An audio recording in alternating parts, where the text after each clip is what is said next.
Hi hello నమస్తే. మా రాజమండ్రి రుచులకు స్వాగతం. నేను మీ ఆశ. ఈరోజు మీకు చూపించబోయే వంట ఏంటంటే మష్రూమ్ కర్రీ, పుట్టగొడుగుల కూర. అది మాకే కదండి, ఏ ప్రాంతంలో ఎవరికైనా కూడా దొరుకుతుంది. ఈజీగా చేసుకోవచ్చు. ఒక 5-6 మినిట్స్లో అయిపోతుంది కర్రీ. దానికి కావాల్సిన పదార్థాలు: ఫస్ట్ మష్రూమ్స్ ఒక సాల్ట్ వాటర్లో వేసి బాగా శుభ్రం చేసుకోవాలి.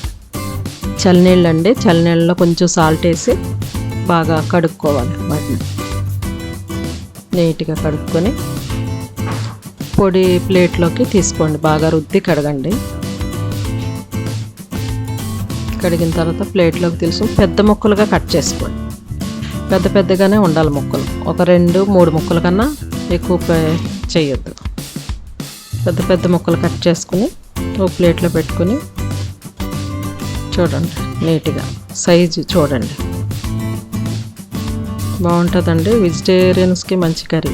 ఫస్ట్ సాల్ట్, కొంచెం సాల్ట్, ఒక 1/2 స్పూన్ సాల్ట్, పసుపు ఒక 1/2 స్పూను, 1 స్పూను కారం కలిపి పెట్టుకోండి. బాగా కలిపెట్టి పెట్టుకోండి. 1 స్పూను కారం, ఎక్కువ వేయొద్దండి. సాల్ట్ కూడా బాగా తక్కువ, 1/2 స్పూను, సగం.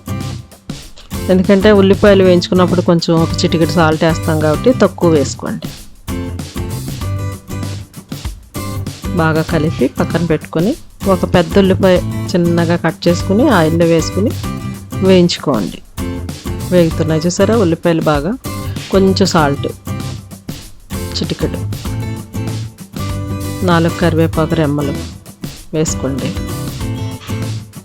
ఒక 1/2 స్పూను అల్లం వెల్లుల్లి పేస్ట్ వేసుకోండి. ఒక 1/2 స్పూన్. ఉల్లిపాయలు వేగిపోయినాయి. కొంచెం జీరా పౌడర్, ఒక చిటికెడు జీరా పౌడర్. మసాలా అక్కర్లేదండి, జీరా పొడి ఒక చిటికెడు. దాంట్లో అల్లం వెల్లుల్లి పేస్ట్ ఒక సగం స్పూను, 1/2 స్పూను అంతే. కొంచెం 1/2 కేజీ మష్రూమ్ ప్యాకెట్ కండి ఇది, ఈ రెసిపీ. కొంచెం వేగనివ్వండి, పచ్చి వాసన లేకుండా. ఒక 2-3 నిమిషాలు వేగితే కొంచెం కరివేపాకు, ఒక 2 రెమ్మలు కరివేపాకు వేసి కొంచెం వేగనిచ్చి ఒక 2 సెకండ్స్ ఉంటే సరిపోయింది. బాగా వేగిందండి.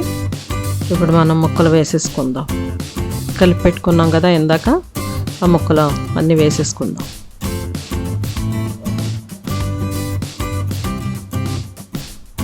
వేసుకున్న తర్వాత మొత్తం వేసేసి బాగా కలిపి పెట్టండి. ముక్కలు కలిపేసుకున్నాం కదా, ఉప్పు కారం ముక్కలకి బాగా పట్టుకుంటుంది. ఆవిరికి ముక్కలు తీసుకుంటాయి ఉప్పు కారం అన్నీ. మసాలా ఏం అక్కర్లేదండి. అల్లం వెల్లుల్లి పేస్ట్ కొంచెం చాలు, ఒక సగం స్పూన్. కొంచెం ఆ హీట్కి ఒక 2 నిమిషాలు అలా వేయించుకుంటే ఆ హీట్కి త్వరగా ఉడికిపోతుందండి. ఒక 5 నిమిషాల్లో కర్రీ తయారైపోతుంది. కొంచెం ఒక సగం గ్లాస్ వాటర్ వేసుకోండి.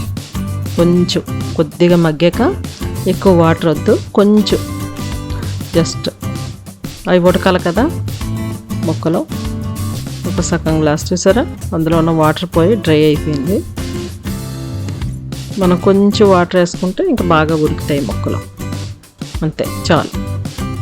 కొద్దిగా ఆ వాటర్లో ఒక 3 నిమిషాలు మగ్గాలండి. 3-4 నిమిషాలు మగ్గేసరికి ఈలోపు మనం ఒక పెద్ద టమాటా, చిన్న అయితే 2 కట్ చేసుకుని మిక్సీలో జార్లో వేసుకుని మెత్తగా ప్యూరీ చేసుకోండి. నేను పెద్దది వేసానండి, 1 టమాటా చాలు. మిక్సీ జార్లో వేసుకుని దాన్ని ప్యూరీ చేసుకుని పెట్టుకోండి.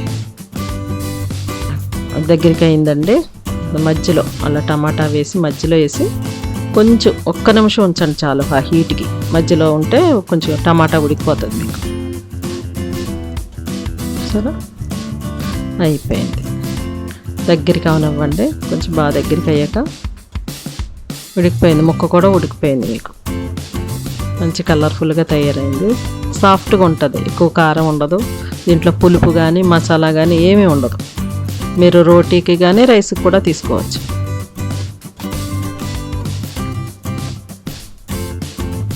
కొత్తిమీర వేసుకొని ఆఫ్ చేసేసుకోండి. చక్కగా కలర్ఫుల్ కర్రీ రెడీ అయిపోయింది. మీరు రోటీలోకైనా తినొచ్చు, రైస్లోకైనా తినొచ్చు. బాగుంటుంది, సాఫ్ట్గా ఉంటుంది, త్వరగా అరుగుదల ఉంటుంది. మష్రూమ్ మంచిది హెల్త్కి కూడా. ట్రై చేయండి. ట్రై చేసి మీ కామెంట్స్ తెలపండి. Thank you.